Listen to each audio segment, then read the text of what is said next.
Hello ladies and gentlemen, this is Cryotic Flame and welcome to my first ever live post-commentary, if that makes sense. So yeah, this time we are playing on Endor, on the attacking side, which means we are on the disadvantaged side, because we are spawning behind that Star Destroyer, while the enemies are basically spawning on top of the objectives. But, we'll see. We are together here with Yazam Mush, and with Accounting Mush. So that means we are the full Mush squad in this gameplay. Yeah, if you don't know, they are my squad mates and real life friends. And they are also quite good at this kind of game, like Starfighter. So my idea here is you're going to watch the video with me, and I'm going to commentate if and when anything, you know, strange, impressive, cringe happens. Yeah, it's an experiment for me. I mean, of course, my videos are always focused on the gameplay. It's most of my videos are, of course, of online gameplay. I also have some Star Wars single-player gameplay, but let's see. I don't want you to be distracted by me speaking, so I'm going to shut up. And that was my first live there. So I'm thinking here, yeah, I need to finish up the objective quickly. So the best way to finish the objective is, of course, Maul. If you don't know, when you stealth with Maul, with the right cards, when you stealth and when you use the Q, you have infinite blaster fire, and you have 40% extra damage. So that makes him amazing against objectives, or even enemy players, but you melt them in a matter of seconds. So here, yeah, we did even better than expected, and I'm not sure what exploded me there, but it did. Probably the Corvette or some turret of the Corvette, or the Corvette exploded me.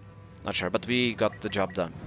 So we are going to the second stage of the map, which is almost on the record time. So far we're doing great, even that the enemy has almost full players. Interceptors on this map are not great, because they're flying quite fast and you can crash into things. But if you can control them, there can be very deadly. As you can see, it destroys X-Wing in a matter of 3 or 4 blasts. But you also get destroyed, as you saw, immediately. Bombers are much better for pushing objectives, of course, because when you use your Q ability, for example, the enemies don't see the targeting reticle on you, so it's very difficult to target you. Only the most experienced enemy players can target you. Really. The other ones will hit you once or twice, and then they will stop bothering you. So as you can see here, I'm using the explosive, the rockets, on the objectives mostly, and I'm saving the Q for when somebody attacks me. And with the bomber you want to focus mostly on the objective, but me, I always also want to kill it too, even on the bots. You know, because the bots, of course, they're not priority targets, but if they're in your way, you can destroy them just to make the skies more clear. Actually, not the skies, space in this case. This player in particular was quite good this entire match. You will see him later. He was amazing in flying. That time not so much, because he was focused on my teammate, and we were able to destroy him. The A-Wings, as you can see, they are dying in a couple of hits, which is not a big deal. But I also die quite quickly. So my thinking here is, I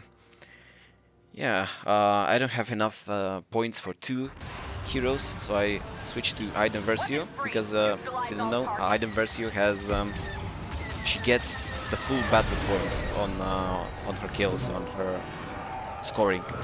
The other heroes get only 10%, which makes Aiden Versio somewhere in between normal reinforcement and a hero.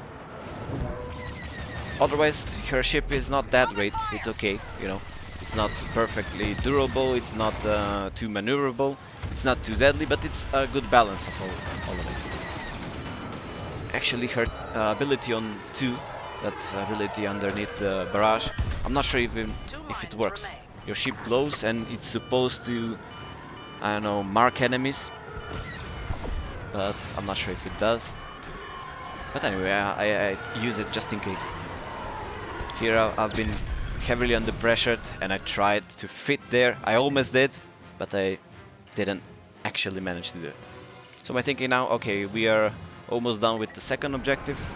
Let's go with Kylo, because in my opinion Kylo is the best, at least dark side hero.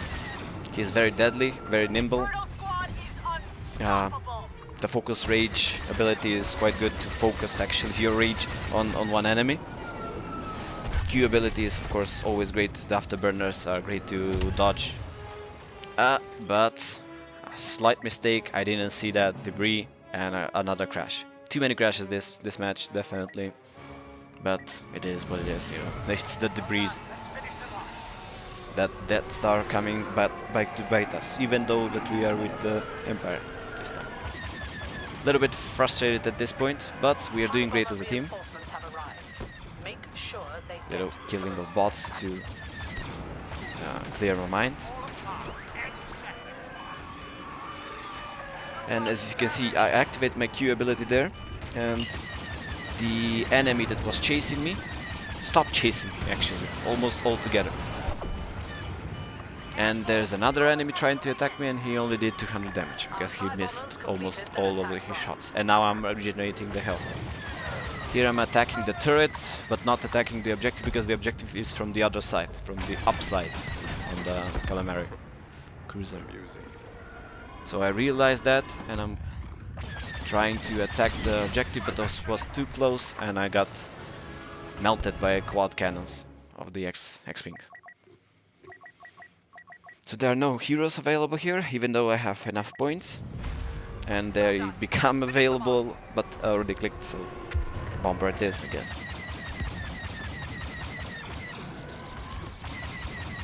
Again, I'm not sure why I target the bots that much, but it's something to, you know, to focus your anger on while you're flying towards the objective. Especially with the bomber, you cannot do too much. If you start a fight with some of the enemy more nimble fighters, they will chase you and you cannot really outmaneuver them. The better players, the normal players, you can, you know, you can outmaneuver just fine, even in a bomber.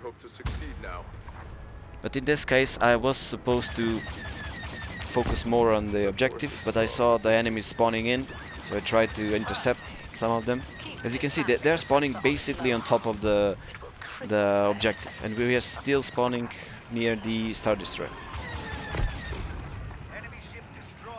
which is not good for us. But in this case, in this match, we are doing great. Of course, we are going to do great because the whole Mush squad was here. So I'm under heavy pressure. At this point, I was shouting to the friends, "Help me, please!" My countermeasures was on, so I managed to survive that. And if you can see the score, when it says team play in yellow numbers and letters, that means that somebody of your team destroyed the one that the fighter that was attacking you. That's great. The teammates did their job. I wish that one was, let's say, in green, if a squad mate that you're in a squad together helps you. It will be better to know the Mush squad helps or if random teammates help. So basically, in this point, we are at the end of the objectives. There is only 10% of the HP of the Mon Calamari, so we have good chances to win. We have 100 and something tickets, and they only have 5%. So I thought to myself, there, let's finish the job. Let's go with Maul, stealthing, I guess, yes, stealthing, and finish the job. It wasn't necessary, of course, we were way ahead, we would won again, but look at how Maul just demolishes them. Yeah, and that's it. In the end, I managed to be first place, only just because of I destroyed the objective. I was second, otherwise. But yeah, you don't get to win a lot in this match, especially in a full lobby like this. So it was a great pleasure. You can see the Yasm as 5th, me is 1st, and yeah, thank you for watching, guys. See you next time. Bye bye.